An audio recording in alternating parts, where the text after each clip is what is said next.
to this special edition of Hannity, Scandals Plaguing the Democrats. I'm Janine Pirro, in tonight for Sean.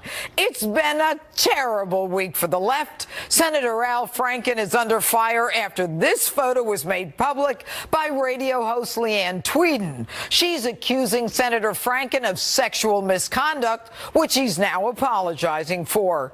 Then, with the Uranium One scandal heating up, Hillary Clinton appears to be getting very nervous about the potential for a special counsel being appointed to investigate that nuclear deal. Clinton is now trying to spin the idea of a special counsel as, quote, authoritarian. And Hillary continues to make excuses for why she lost in 2016. The failed presidential candidate is questioning the legitimacy of President Trump's victory. Plus, the day of reckoning is finally coming for the Clintons. Democratic Senator Kirsten Gillibrand is saying Bill Clinton should have resigned over his affair with Monica Lewinsky. Here's what she told the New York Times.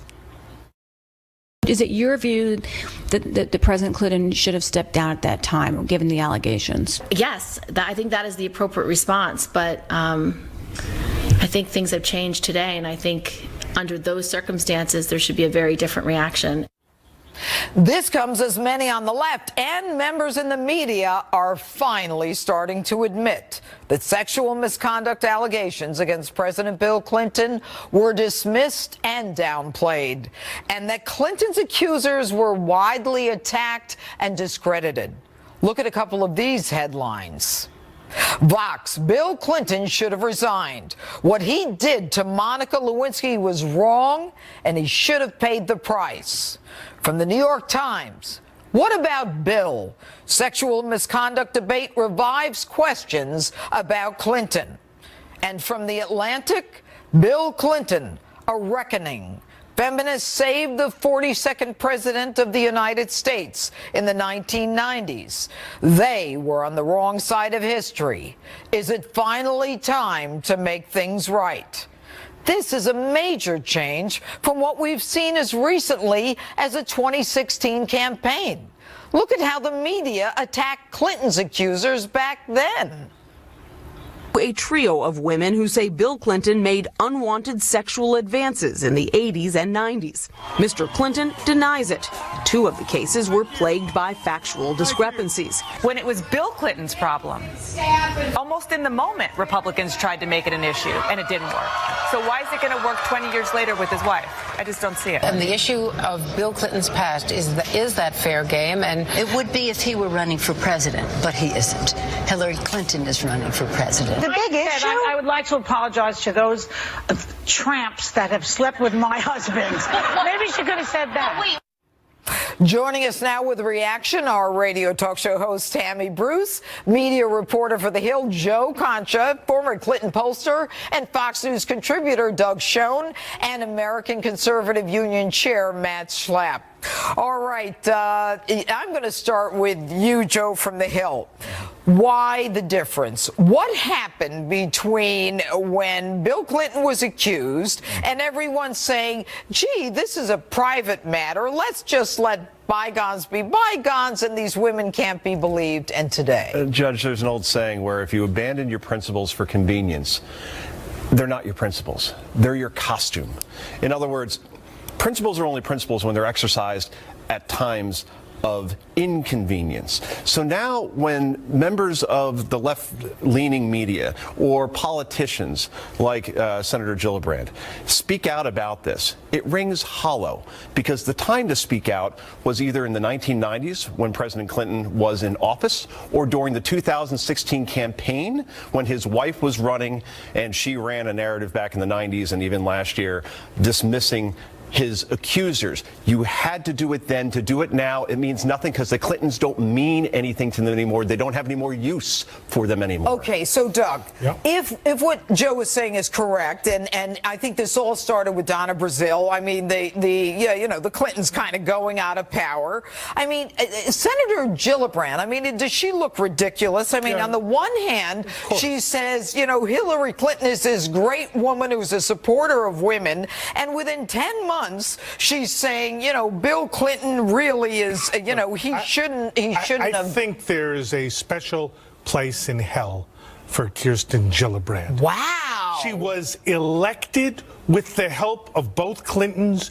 They campaigned, they fundraised, they extended themselves, and now you saw how she jumped at the chance to say Bill Clinton should, for some reason, retrospectively resign from office. But should he have resigned? Let's start with that question. You know, it was here's the answer. It was fully litigated with a special prosecutor in impeachment. What was litigated was the whole case of what he did inappropriately with Monica Lewinsky. Okay, so his semen was on her dress. He's the president of the United States. She's a 20-year-old intern. Right. So he was impeached, and the Senate didn't convict. And as far as I'm concerned, it's done. Okay, so because it happened in the past, let's deal with the present, like Uranium One. Okay, let's deal I'm with. not going there. That's not what I'm talking. Well, I'm going where the American people need to be. You're going where I'm going. I'm hosting this right now. All right. Okay, Matt, go. Yeah, so basically what's happening is the Clinton legacy was Republicans were just focusing on sex, and it was all just about sex. And Bill Clinton wanted to get to the work of the American people. And what's happened all these many years later is that alibi, that ridiculous answer to fooling around with an intern, raping, attacking, it's not going to cut it. The American people are tired of the whitewashing of the Clinton scandals, which started with this. And if Bill Clinton had been can you imagine if Hillary Clinton had won and Bill Clinton was the first gentleman? We'd be going through this all over again. He's not a gentleman, okay? Well, yeah, I say it with quotation marks, okay? So, Tammy, now I'm going to go to you. So let's talk about the fact, had Bill Clinton been made accountable for what he did, and there is uncontroverted evidence, then you want to talk about an abuse of power. There is nothing more disparate than the President of the United States and a 20-year-old intern in the Oval Office and his semen on her dress. That had that been dealt with appropriately and not alleged to be a private matter between Bill and Hillary, instead there would have been thousands of women who would not have been affected in the workplace had we then dealt with it as a country, as opposed to, what, 30 years later. Well, but we also heard stories prior to his election about his behavior. Now we know with the Weinstein situation, Kevin Spacey, et cetera, that there are patterns to predators. In fact, the Lewinsky situation may have been the one consensual dynamic in his history of predation. So this is, you know, we're talking about, you know, Juanita Broderick, Kathleen Willey, Paula Jones, leading up to the presidency, during the presidency, and of course, who knows what after. But what this is really about, Judge, is the fact that the Democrats, they're this dangerous now. They don't care that they facilitated this in the 90s. All they want to do now is try to remake history so that they can pretend to be our moral betters, our moral superiors again, so they can lecture us on the Republicans who are doing it. They don't care about the issue. They do not care about women. They abandoned their female base. What he did was wrong. I'll let you talk. Doug, I did not interrupt you, Doug. The bottom line here is that this is a complete meltdown, and the fact that they're so, and it's not just Gillibrand, it's pretty much everyone throwing Clinton under the bus, when in fact, what are we going to have next? A committee determining whether or not Ted Kennedy should be censured because he left a woman to die at the bottom of a lake? Oh, God. The Democrats have been treating women like crap for decades, and this is a reckoning, and it's important for every part of the establishment where powerful men prey on women that they think are beneath them. It's a time to end that. I want to follow up on one thing, Tammy. But the Democrats are supposedly the party that support women. Where's Nancy Pelosi on all this? Where was Kirsten Gillibrand, who was fighting for women and, you know, making sure that women had an appropriate place to go in the military if they were sexually assaulted? Is she a hypocrite? Is she a user? Well, what is Kirsten Gillibrand in all of this? This is where I agree with Doug. is that the fact that she is in that seat because of the help of the Clintons. Right. We've all known his behavior. I, as a feminist at the time, condemned now, and all the feminists who were supporting him and enabling him, including his wife, who remains an enabler, and women like Gillibrand. This is the point. So opportunistic, so craven that they don't even care whatever they can do to get more power or to keep their seat. Doug is absolutely right. But this is where we've got to stand together in a unified framework to condemn that and realize, though, why they're doing it. All they see it is as the political opportunity. And at the same, this, of course, is an existential issue. Oh, and I think that their silence is part of enabling of this dynamic. All right. Doug, because I'm going to let you go. Sure. Hit it. Simple point. Anybody, to Tammy's point, Democrat or Republican, who is engaging in this kind of harassment should go. We have evidence from Franken. He's acknowledged it. Sarah Sanders is right.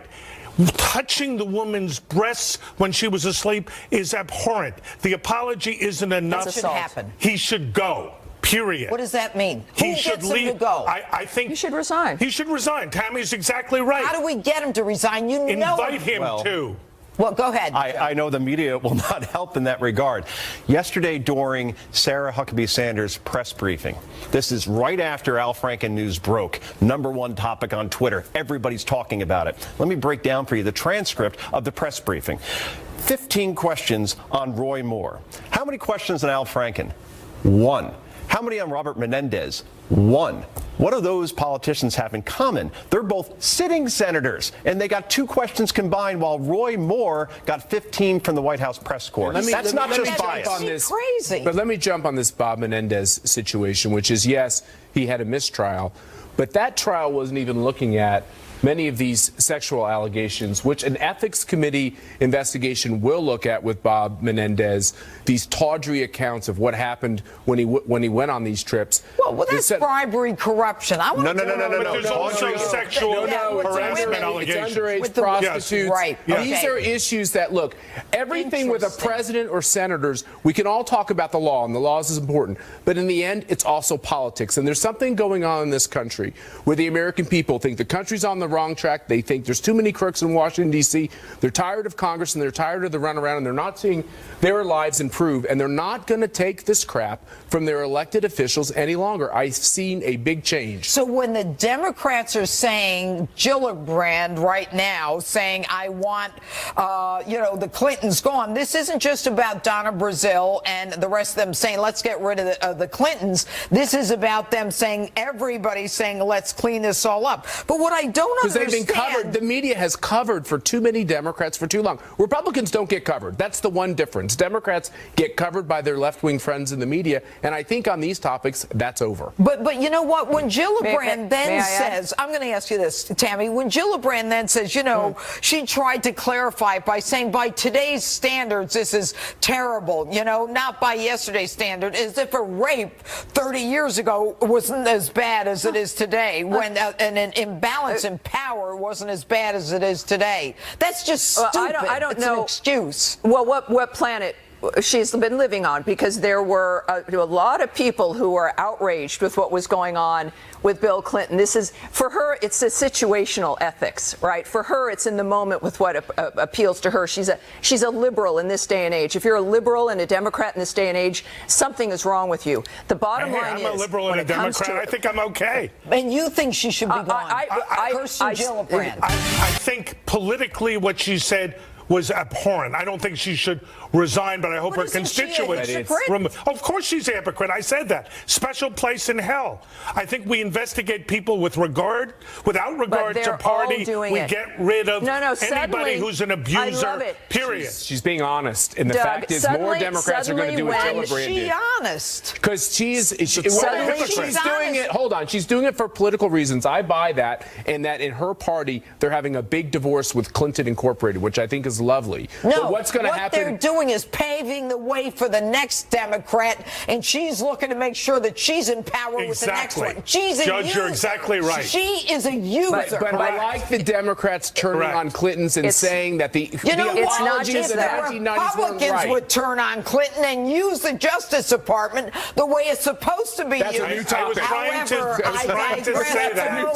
Final word, Joe. I don't think there are any special places in hell, right? I mean, but there are like special pretty prosecutors on Uranium One. That's what we should be focusing on, because that's today's news, and that's what matters. May I just let me say one thing is that they say it's about bipartisanship, no matter who's doing it, only when they lose control of the narrative. The fact is, by throwing Clinton under the bus, they mean to try to have it only be about Republicans. Look what we did. We got rid of that one, and they want control back. That's not going to happen. This is about Democrats and the hypocrisy of saying that they represent they represent every woman in this country, and they do not anymore. It's been a fraud for decades. The feminist movement and the Democratic Party have been a fraud for decades, and now people know. To me, it's right and wrong. Right and wrong. Anybody who abuses, regardless of party, should go. Matt is right. Let's clean out the entire process. We could have more senators, new senators, than we've ever had in our history if the standard is that this kind of behavior is not accepted. Amen. Let's have it happen. The last word. Sexual harassment is not a partisan issue. No one has a moral high ground anymore. And you know what the shame of it is? It has been a partisan issue, and parties have covered for themselves. And the Democrats are supposed to be the owners of it. They're not. A lot of energy here tonight. Coming up, we're going to have more on Senator Al Franken being accused of sexual misconduct. And later, the walls seem to be closing in on Hillary Clinton. How sad. We'll explain why the controversies surrounding her aren't going away anytime soon, as this special edition of Hannity by Janine continues.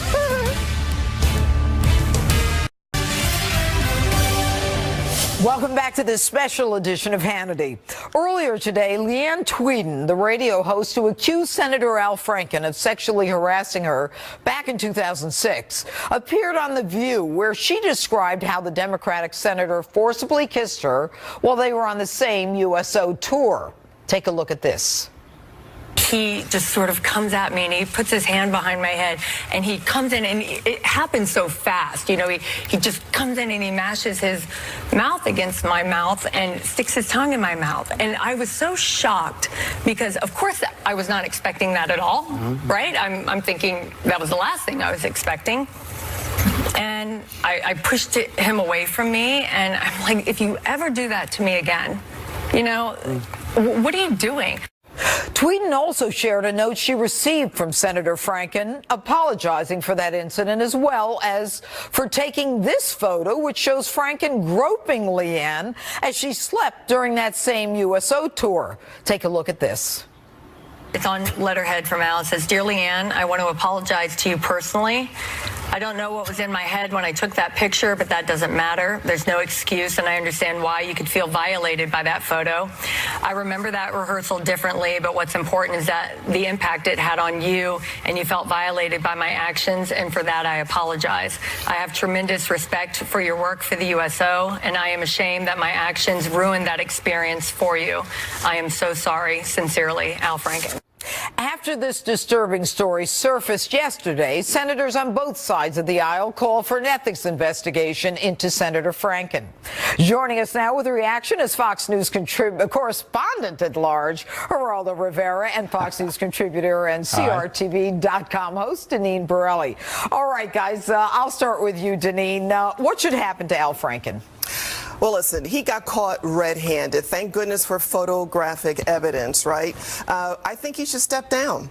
And listen, when you look at the two sides of the spectrum here, Republicans, Democrats, the media will be screaming and calling for a person to step down if they were Republican. You had the Democrats who were saying it should be investigated. So clearly, if the man had any morals, any common sense, I think he should step down. All right, Geraldo?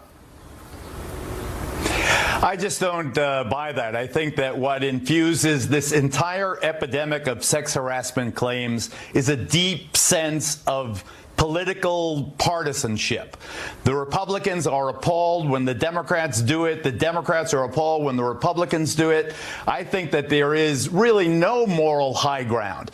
The rules have changed, and until people get used to the new normal, there are a lot of people like Senator Franken and perhaps Judge Roy Moore who are going to go down because they haven't caught up with the new rules. I think that between now and Thanksgiving, all the rehab centers in the country are going to be filled with people doing their mea culpas, Judge. I think that what we're seeing now is a hinge in history. Okay. We're seeing people coming to grips with what has been a problem for a long time. You know, Geraldo, what I said in the earlier segment was this. Had we dealt with Bill Clinton, had the Democratic Party, and not so much because it's the Democratic Party, but it was the party that supposedly stands up for women. Had they done what they should have done, so many women would not have been subjected to what happened because, you know, this was a man who did something that could have been proven because there was this differential in terms of power between the intern situation that was proven. Now, when we've got Al Franken now saying, I don't know what was in my head when I took the picture, he really wasn't apologizing for grabbing her and kissing her. He's apologizing for taking the picture, which was proof positive of his groping her breasts. I mean, what kind of apology is that? It's not. Well, I think that Franken is in deep doo-doo right now. He was my favorite candidate to be the Democrat, to represent the Democrats in 2020 against President Trump in the presidential election. Now his career is toast. His career is absolutely over. Now he may, and it's really up to him and his family and the Senate Ethics Committee, whether he can survive out his term. But his national aspirations are gone. He is being punished, my goodness, in a way that is as profoundly unsettling to a person as you could possibly imagine. I don't know what why she held this information for as long as she did, but I think that also indicates how things have changed. Franken did this picture the same year President Trump had his infamous conversation with Billy Bush for Access Hollywood. That was only 2006, and yet the world is an entirely different place today. Words versus actions. And listen, this ethics committee, that's weak too, because we're just finding out this week that there's a slush fund to pay off women, hush money, who have been sexually harassed by members of Congress. We're just finding out about this. Anywhere from $15 to $17 million has already been paid out. This fund was established, I think, 15 years ago, Judge Janine. That is absolutely outrageous. It's a club. And it's two sets of books, two sets of rules. We can't do anything like this. You know, Janine, what's so interesting about this is you're right. We just find out about it. 235 judgments, sexual harassment, members of Congress, House, and Senate, Geraldo, where $15 million between 15 and 17, if what you say is accurate, where we, the taxpayers, pay for the sexual harassment judgments. But Geraldo, I want to go back. I want to talk about this ethics investigation. What sanction can an ethics investigation, what power do they have? Look, and who conducts the investigation? It's the old boys club. Who are we kidding? I agree that there is a toothless aspect to it unless they can prove a crime. But you can't for a minute minimize how disruptive this is in the life of Senator Franken. He victimized this young lady 11 years ago. Now you've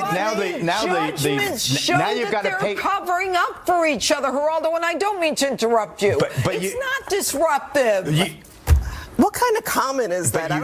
You don't for a second. What? Go. Neither of you for a second pretends that that huge slush fund has been used only to pay off the victims of Democrats, do you? No, what about Senator Vitter? What about Senator Craig? What about Congressman Mark Foley? All Republicans. Geraldo, we're not talking politics now. We're talking about men who abuse women. then we have to be equally outraged regardless of what party they represent. I don't care what their party is, Geraldo. Right. I spent my life prosecuting men who abuse women. I spent my life going after injustice, whether it was age and youth and money and poverty or strong against the weak. That's the problem. And Congress is just the epitome and the iceberg. God bless you for that. But let me just say, isn't it interesting that when Roy Moore got in a jam, all the Democrats pounced. Then Al Franken got in a jam, and all the Republicans are pouncing. That, to me, is evidence that there's more at work here, that hypocrisy is still ruling rather than morality. Geraldo, there's photographic evidence. What more do you need? Okay, I don't care. Here's what I care about. Will it change, Deneen? It's one big club, just like I said. But don't you think the American people are going to see it, and they're going to say, we don't care what party you're in? And I think that, and you know what? Yeah. The Democrats, if they are true to what they're saying now, if they're not just trying to deep six the Clintons, if they say, we're going to stand up for women, and if the Republicans say we're going to stand up for women, then you know what? Maybe there is a day of reckoning for everyone who abused the weaker. Well, up until now, they only stand up for women when they need their votes. Last word, Geraldo. I think that there is going to be a period of extreme turmoil and people's lives being uprooted as more and more memories are refreshed by all of this, as more and more victims and purported victims are emboldened by the wave that's obviously hit us on this. You don't know where this stops. This thing now is really, no one is guiding where this scandal goes right now. It's not, Republicans aren't in control of it, Democrats aren't in control. You have no idea how many I remember in Washington where they used to wait for the seasonal interns to come for the new crop. It was a well-known secret that Foley and others were preying on the interns. Wait until all of them now remember and are encouraged and emboldened to come forward. You have no idea where this is going to end up, and no one is in control of this. That's what makes it so fascinating. The operative word there, secret. It was an open secret, whether it's Harvey Weinstein in Hollywood or what's going on in Washington or what's going on in whatever world it is. It's time for those open secrets to stop being so secret. And Deneen Borelli, Geraldo Rivera, thanks for being with us. Coming up, Hillary Clinton seems to be getting nervous about the scandal surrounding her. We'll explain why she should be as this special edition of Hannity continues. Now, Welcome back to this special edition of Hannity. Scandals plaguing the Democrats for months. This program has been shining a light on one particularly damning scandal involving the Clintons and the very sketchy sale of Uranium One. Last night, The Hill's John Solomon released a brand new report detailing that. Now, even Democratic Senator Dianne Feinstein is seeking access to an informant who helped the FBI investigate a bribery case surrounding that Russian state energy company. But Hillary Clinton wants you to think this scandal, it's much to do about nothing. Take a look at this. The Uranium One story has been debunked countless times by members of the press, by independent experts. It is nothing but a false charge that the Trump administration is trying to drum up. This is such an abuse of power, and it goes right at the rule of law. If they send a signal that we're going to be like some dictatorship, some authoritarian regime where political opponents are going to be unfairly, fraudulently investigated, that rips at the fabric of the contract we have that we can trust our justice system. In a radio interview early today, Hillary Clinton reiterated those comments and even called the Uranium One scandal a, quote, political stunt. Joining us now with reaction is the author of Clinton Cash from the Government Accountability Institute, Peter Schweitzer. Good evening, Peter. You know, hey, Judge, great to see you. Good to see you as well. When your book first came out in 2015, you know, did you ever wonder why in 2015 there wasn't an automatic investigation, you know, by Congress, by the FBI, by the Justice Department? And because Peter, when I read that book, we covered it here. I covered it on Justice. I mean, it was explosive. Your facts were uncontroverted. And yet Hillary Clinton says, you know, it was a false charge. It was, you know, it was controverted by, you know, press reports. I mean, what is she talking about?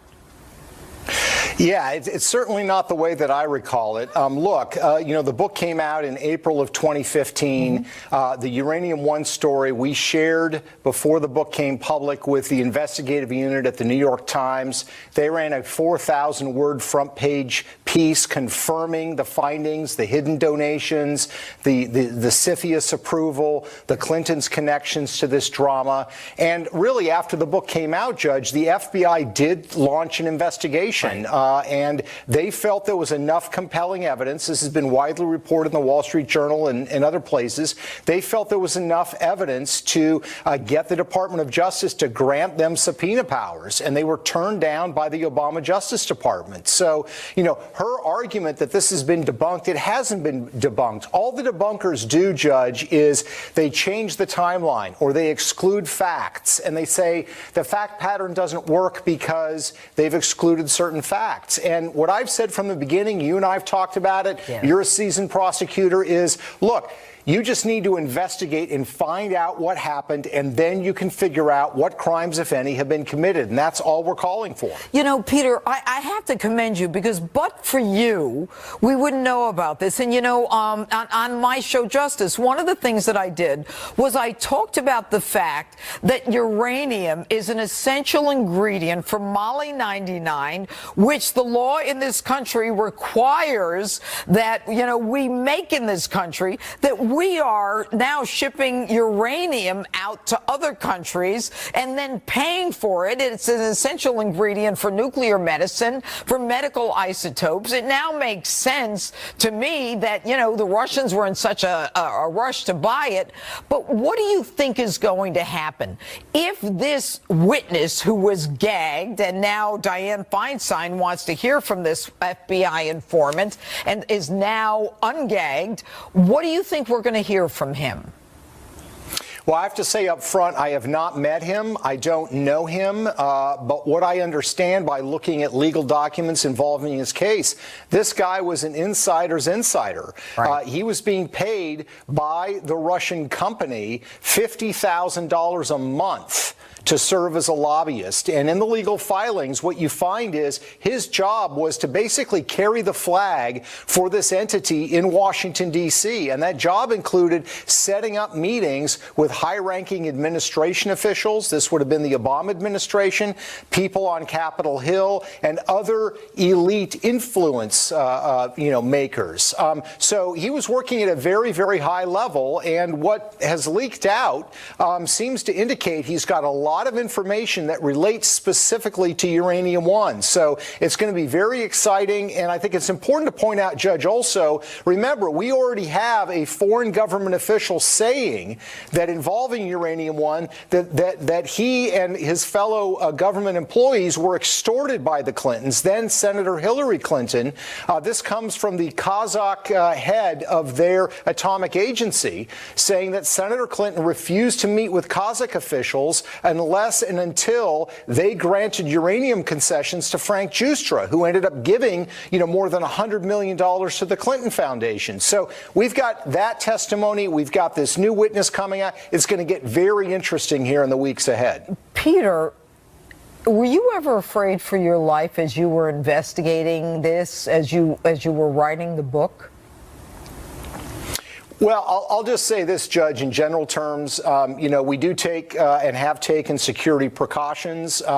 We do face in our organization cyber challenges on a regular basis. This is important stuff, and I think the more public it is, the better it is for everybody who's investigating it, whether that's the informant or whether that's other journalists who are pursuing this story. Do you think that ultimately there will be justice in this case? You know, look, I think there should be, and I think right now, I think we take this step by step. And I remember you and I sat down in New York and had lunch, and you walked me through the process of prosecution. It's a step by step. First thing we need to do is gather all the information. Without having one subpoena, without having looked at any of Hillary's emails, while not looking at any personal communications, we already have the transference of money, that money being hidden, not publicized by the Clintons, that they received this money at the time the deal was being approved. And we have a witness, this foreign senior government official, and we now have this other informant. That's a lot of evidence without one subpoena, without any investigatory powers being used. So let's gather all the information and find out what happened. All right, Peter, thanks so much. And joining us now with more is investigative reporter Sarah Carter and Fox News contributor Charles Hurt. All right, guys, and as Sarah Carter, of course, you have done incredible work on this. Kudos to you as well. And I'm going to start with you. Is there any new information, anything that you know about the informant that we can tell the audience about tonight? Absolutely, Judge Janine. What I can say right now is that we're going to be breaking a story next week that will show with multiple documents as well as other sourcing that they were very well aware, Vadim Mirkarin and all the others that were under investigation by the FBI of Uranium One and had direct knowledge of Uranium One. You know, the Justice Department has tried to kind of distance itself from that. We saw that Attorney General Sessions made that statement. Well, you know, this case was criminal. It didn't have anything to do with Uranium One. What I can tell you now is that we will show evidence that it did have a lot to do with Uranium One. What they chose to look at was on the criminal side. What they did not reveal was the Uranium One side. Whoa. And this is next week? Correct. All right. Charles, what is your take on this? Well, you know, it's really amazing to listen to that clip that you played earlier of Hillary Clinton talking about how she's being pursued and how unfair it is and how she's good, isn't she? She is. It's amazing, truly amazing, especially when you compare that to the fact that what we do know happened in the middle of the last election, which is you had the Obama administration deploying the most advanced, sophisticated spying network known to man against a political opponent in the middle of a presidential election. And for Hillary Clinton to sit here now and talk about how she's being pursued on political grounds, it's just it's a laughingstock. I think that that a lot of the other developments that don't have anything to do with this, but have Democrats jumping ship like rats trying to get away from the Clintons, I think it's going to put them in a very, very tough situation. And to answer a question you asked earlier, is she scared? She should be scared, but I bet because of 30 years of getting away with stuff like this, she's not scared. But you know what's interesting is, you know, when she says things like it's a false charge, it's an abuse of power, you know, the rule of law, it's a dictatorship, all of that stuff that she said in that clip that we just used, it's consistent with the false narrative that was created through the DNC and the Clinton campaign money that went to Perkins Coie, that then went to the Fusion GPS, that then went to Christopher Steele, and all that possibly was used as the basis for the FISA warrant. I mean, these people are, they create the narrative, they buy the narrative, they pay for the narrative. And Sarah, I go back to you, the narrative that you, and the truth that you have been able to get at. I mean, do you think that the Justice Department will finally be able to, you know, look at this and you know, you have created the crumbs that the Justice Department and Congress oversight and reform are starting to look at? Do you think that we'll ever get to some grand jury to actually look at this? I actually do think so, Judge Janine. I think so. And, you know, I was listening to Charlie Hurt and listening to you reiterate what's happened over the last year. So many stories. And I don't think people even remember all the stories we broke earlier in the year on unmasking and the expansive laws of the NSA. Charlie brought that up. And, you know, there's a lot of concern there, too. How far was the Obama administration listening in, looking into people, political players? I mean, was it political espionage? And this is something that I think we really really need to focus on, something we really need to look at. And I think that when it comes to Uranium One, yes, absolutely, with all the evidence out there, Peter Schweitzer brought up some great points. We have evidence already. This is just more evidence. And if they don't call for an investigation, I think a lot of Americans will be asking why. You know what? And I really feel, and it's not the prosecutor and me, I just think the American people have had it. It's not right. If there is something to, and you've got these pieces that need to be looked at, the fact that no one is looking at them, I mean, Congress can look at it, but Congress doesn't have a grand jury. Anyway, I have to say thanks so much for being with us, Sarah and Charlie. And coming up, Hillary Clinton is still whining about last year's election. She just can't seem to accept that President Donald Trump beat her fair and square. We're going to play you her remarks. That and more as this special edition of Hannity continues. You're going to love it. Stay with us. Between the Republican voter suppression you talked about and Russian interference, do you think it was a legitimate election?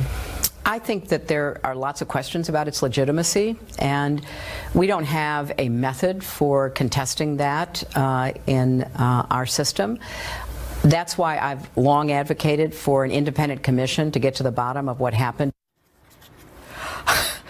Well, even I can't believe that. Welcome back to this special edition of Hannity. That was Hillary Clinton this week, still in denial about the 2016 election results. Hillary should stop whining and questioning the legitimacy of the election and start worrying about the scandals that are closing in on her because President Donald Trump beat her fair and square. And joining us now with reaction is the founder of Turning Point USA, Charlie Kirk, and GOPAC Chairman David Avella. All right, gentlemen. What do you think? And I'll start with you, Charlie. Should she be worried, or is she right? Well, she should be very worried. And I mean, look, she says that we need a commission to figure it out. Well, first of all, every single state has a board of elections, and they independently certified the election results back from last November. And in fact, Jill Stein challenged all these election results through multiple lawsuits, and it even corroborated President Trump's victory even further. And he won the Electoral College in a total landslide. Finally, I was in Michigan campaigning with Donald Trump Jr. We were working our tail off. You know what? You know why you lost, Hillary? Because you were doing fundraisers in San Francisco while we were talking to voters in Detroit, while we were talking to voters in Milwaukee. That's what happened. It's not Russian interference. It's not voter suppression. It's you got outworked and you did not communicate to middle Americans. And you know what? She should be worried because she's also as equally lazy. She's also corrupt. All right. And so David Avella, she says there are lots of questions about the legitimacy of the election. Are there? The Democrat that ought to be questioning the legitimacy of the election is Bernie Sanders, and we can start with Donna Brazil's book. Had Hillary not had the rules written for her, who knows if she would have gotten the nomination. But look, here is why it is so good that Hillary Clinton lost. This week, we wouldn't be talking about tax cuts. The House wouldn't have passed tax cuts had Donald Trump not won. We wouldn't be talking about getting rid of regulations to be creating jobs had Hillary Clinton not won, had Donald Trump not won. So fortunately, the only thing Hillary Clinton has to do is to complain about legitimacy. Fortunately, Donald Trump is president, and he's setting the agenda in Washington. You know, Charlie, they talk about the Trump derangement syndrome. You know, the fact that the Democrats, can't deal with the fact that Donald Trump won. You know, I talk about it all the time on my show, Justice. I talk about the fact that Hillary needs a lobotomy because she keeps talking about the fact that, what happened, what went wrong, it was the Russians. It was Jim Comey. It was this. It was that. It was the moon, the stars, whatever. I mean, when is this woman going back into the woods? What is wrong with her? Doesn't she know people aren't listening to her anymore? Well, she needs a lobotomy. She also needs a really good lawyer because I think there's going to be some indictments coming around. Oh, look, not unless Jeff Sessions either, look. Well, I was going to say that, Judge. I was going to say that. What's going on with Sessions? Sessions testifies this week. Oh, there's not enough evidence for investigating. What, are you kidding me? Like $130 million to a private foundation after your uranium deal was approved with the signature of Secretary. I mean, yeah, that's not. I mean, give me a break. I mean, he says there's not enough evidence for an investigation. No, he said we need facts. The Department of Justice. said we need facts. Well, those are facts. I mean, follow the money. I mean, you just don't wire $145 million to a foundation unless there's some pay to play. The Russians didn't give money to her because they were so, invested in the charitable interests of the Clinton Foundation. It was pay to play through a private foundation. But you know what, Chris? They gave Bill $500,000 for that speech in Moscow because he's such a good speaker. David? He's so charismatic. And the only people right now out there criticizing the Democrats or criticizing the Clintons are those Democrats who want to run in 2020. Kristen Gillibrand is doing a calculated decision to criticize the Clintons to try to appeal to the Bernie Sanders voters. You know, what do you say about that, David? I mean, that she turned like this. I mean, 10 months ago, Hillary Clinton's the greatest thing that ever happened to women. And now all of a sudden she's like this user hypocrite that, we should have forced him out.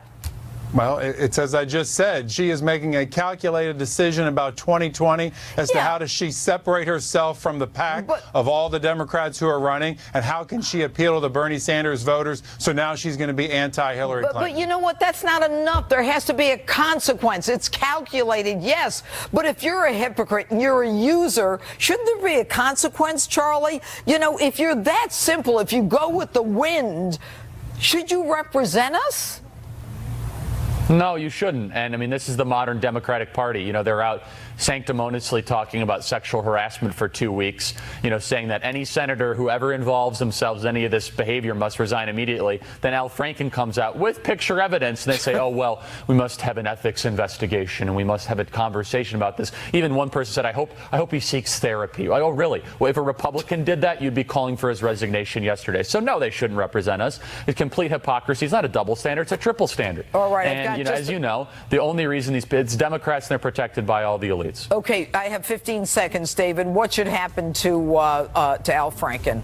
He should resign. Everything we need to know. What should happen to Moore?